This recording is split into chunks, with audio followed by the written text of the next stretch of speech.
Hey everybody, and welcome to this January 2023 real estate market update for the Pike region. My name is Joshua Stephenson with Berkshire Hathaway, and I'm joined by Charles D'Alessio, my broker, my mentor, and my friend. Charles, can you introduce yourself a little bit to our audience? Sure, I'm Charles D'Alessio, lived here since 1978, and I'm the broker of a small real estate company called Berkshire Hathaway Synergy Realty Group.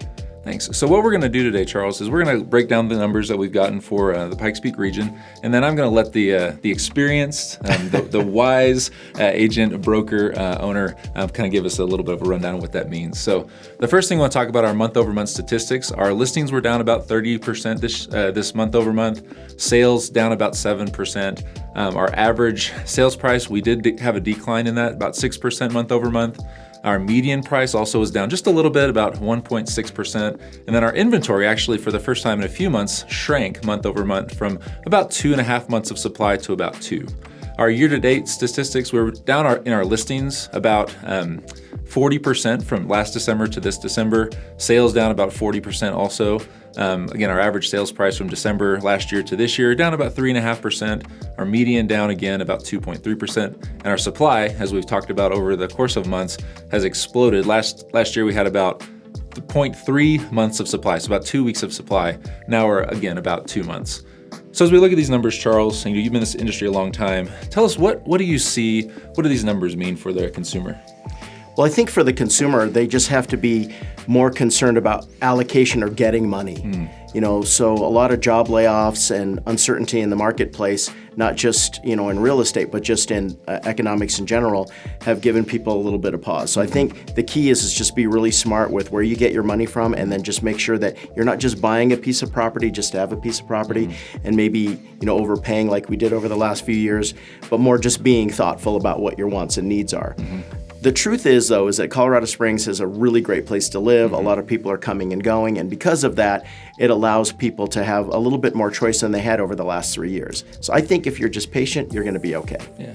As you look at these numbers too, where would you see opportunity in the market? Where would you see some places where, if you have the capital that you're talking about, to really make a wise investment and see some return on that? Yeah, I think it really depends on what you're doing. If you're a consumer that's needing to buy a property for your family, just being, once again, thoughtful about what your wants and needs are, finding the right broker to help you find that right property.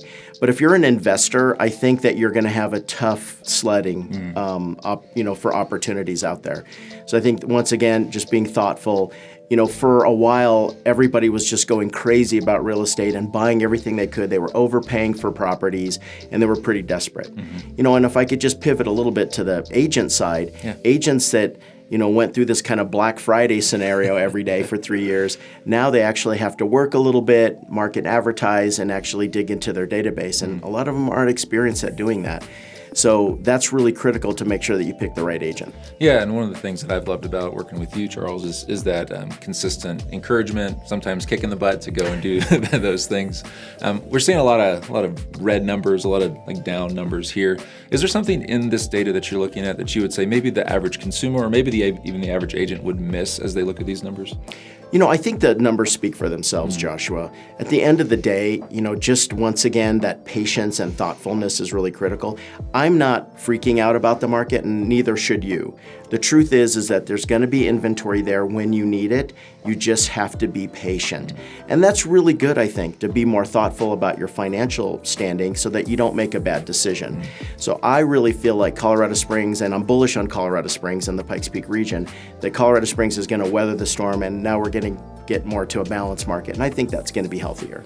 Yeah, and as we talked about in our market 2023 outlook, the balanced market I think is helpful for both buyers and sellers, having leverage in the deal, coming to a win-win scenario. So I love that for the consumer as we talk about that. Absolutely. Well, guys, thank you so much for watching this brief market update for January 2023. Again, I'm Joshua with Berkshire Hathaway HomeServices, and this is Charles D'Alessio with Berkshire Hathaway HomeServices. We appreciate you guys. Have a great day. Thanks.